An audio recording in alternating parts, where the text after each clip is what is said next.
Hi guys, I'm Nick Bester. I'm a sub 220 marathoner running coach and I create a lot of race style videos on YouTube. But today's all about exactly how I create those race vlogs, the camera that I use, which is this Insta360 GO Ultra over here, my new go-to camera. I'll explain why I use this over the previous Go 3S. I'll explain some of the advantages, the disadvantages, and then if you're looking to create some running content yourself, you can decide which one's best for you. I'll also explain exactly how I do a video from the start to the finish in my race style vlogs. But by far the most common question I get asked is, when I do these race style videos, how do I get the metrics on screen? So I'll explain that to you today as well. So when I first started making running videos, I was using my phone and I found it quite chunky. Pretty much you want to be able to run hands-free. You want to focus on the task at hand, especially if you want to get those PBs, perform and find those marginal gains. So what you're looking for is a tiny action camera, something like this, that just takes the stress out of running. So I'll show you some of the mounting options a little bit later. But if we had to compare the two cameras, and why I've changed to this, so pretty much one of the biggest differences for me is that this films in 4K and 60 frames per second, whereas this films in 4K and 30 frames per second. So with the better quality, remember YouTube algorithms punt videos with the highest possible quality, so you really want to film in the best possible quality. Another big sort of game changer for me switching to this was that the Go Ultra films for 70 minutes without its action pod. If you put it in the action pod, it films for 200 minutes, which is more than sufficient. But I suppose for our running purposes, you're not going to exactly run with the pod. You want to run hands-free, like I said. And this films for 70 minutes, whereas this films for 30 minutes without its charging case. So pretty much this means that I can, if I'm really quick in a half marathon distance, it goes throughout the half marathon. But if I'm doing a bit of an intro and outro, obviously I'll pause it once or twice throughout the run. However, for a 10K, it's absolutely perfect. I recently did the London Vitality 10K. I clicked start at the beginning, left it, didn't worry about the recording at all, focused on the task at hand, and I knew at the end the content would be there in 4K quality, 60 frames per second, and the whole race was there. Whereas previously, what I would have to do is click start, stop. It's pretty seamless and doesn't take much energy, but once again, when the margins are tight, you don't want to think about clicking start and stop. You just want to be able to run and focus on the task at hand. However, one disadvantage of the Go Ultra versus the Go 3S is that you can see it's slightly bigger and slightly more chunky. So with that extra quality, that extra filming time, obviously that does come with a little bit of a disadvantage. And that's where the Go 3S is a little bit lighter. Having said that, it only weighs 53 grams. So even though it looks quite a bit chunkier, it's not exactly heavier. Okay, so now I'll speak through some of the attachments that you use. So it's pretty much all with a magnetic attachment. There's a magnetic section at the back here. And as you can see, it clips in like that. So the first of which is one that I wouldn't use too often for myself. I know quite a few other runners that do, but pretty much is this magnetic mount that goes inside your shirt. So it goes around your neck, inside your shirt, and the camera clips in there. So once again, you can have a hands-free run, focusing on your run, and the camera's filming from this section over here. So that's one style of attaching the camera to you while you run. The other option is my go-to. So pretty much this clip over here, it's also a magnetic clip which clips onto the back of your cap. It looks like this, and the camera clips nice and firm onto the clip. You clip it into your cap like that, and it sits really nice and firm, so you don't have to worry about it bouncing around. Pretty much goes on my head like this. You click film with the click of a button, just like that. Attach it to the magnetic mount, and you do not have to worry about this thing going anywhere. I gave a 10K an absolute full send. I was sweating like hell, and it still sat quite nicely throughout the whole race. Then if you do want to stop or pause the video, you literally click a button over there, carry on your run.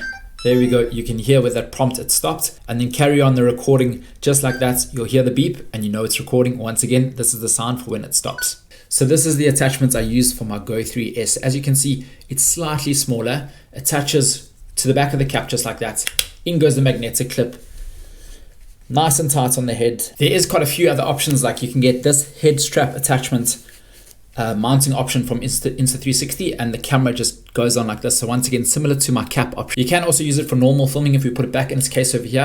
This attachment has a suction which will suck to pretty much a desk surface, and once again that's where you can record a vlog style video. So really quite a few mounting options, but what I would say is go with the one that you feel most comfortable with. And as I mentioned earlier, the Go Ultra is a little bit more chunky than the Go 3S, but it's still pretty minute. Here it is in relation to my phone, so you can see just how small it actually is. Okay, so now to explain exactly how I use this camera when I film. So first things first, whenever I switch it on, I make sure the quality is on the highest setting for me. So I go with 4K and 60 frames per second. I then change the stabilization to high. You want it to be as stable as possible. Obviously, in a race situation, surfaces aren't always even, your head's often bouncing like this. But if you look at the videos, they're relatively still, and the stabilization feature on this is quite amazing. But we definitely want to set that setting to high. Once the settings are all correct, I know all is in order. I take it out its action pod, get the mounting cap on, and it's all systems go, go, go. When I get to the start, I like just showcasing the race. So I'll click it over there to record. I normally go,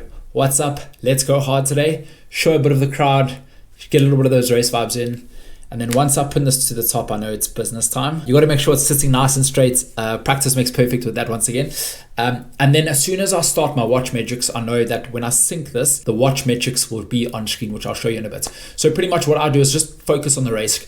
Really try and get the most out of the race. I try and envision my thoughts that I'm doing within the race to share with the audience afterwards when I watch it back. And then at the end of it, I like to do a little bit of an outro saying like, wow, that was awesome, or wow, I wish I had done a whole lot better. And at that point, you just click the button to stop filming. From there, it goes back into the action pod over here, and then the syncing can begin. So I pretty much open the Insta360 app on my phone, connects to the camera. At points of syncing, you then connect the watch metrics on screen. So I use my Garmin Connect. You can also use things like Strava, Coros, Huawei. There's quite a few different options at the moment. And then you choose what metrics you want to show. So often I show heart rate, gradient if it's a hilly race, calories, not so much interested in that. Definitely pace and definitely speed. So I like to showcase the most relevant stats, and I feel like that gives the viewers a really good feel for exactly just how hard you're working in the race without having to explain it. Then once all the metrics are connected that I need, I then sync it to my phone.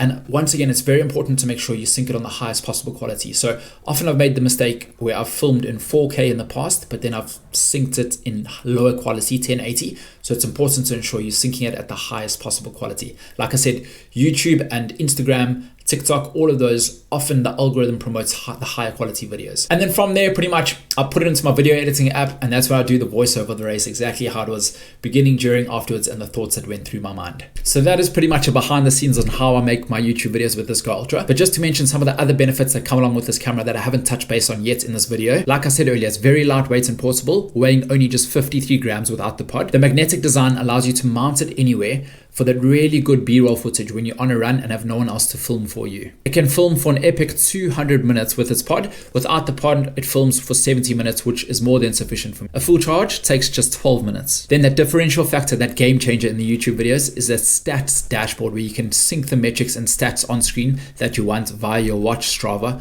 or whatever tracking device you're using that's compatible with Insta360. It also now has pure video mode, which is perfect for running at night. With winter approaching and I'm doing quite a few night races, I'm definitely going to be making use of this option. So hopefully you'll see a lot more from my night races than you have in the past. The flow state stabilization is just absolutely top quality. And like I said, I changed that setting to high. So when you're in the running flow state and your head's bouncing all around, the video is actually pretty stable. If you're into swimming and diving, just know that it's waterproof for up to 10 meters. So whether you're running quick or not so quick and just looking to create a bit of content, then this is pretty much the camera for you. If you'd like to order one for yourself, the QR code on screen now, or what I'll do is I'll leave a link in the video description below.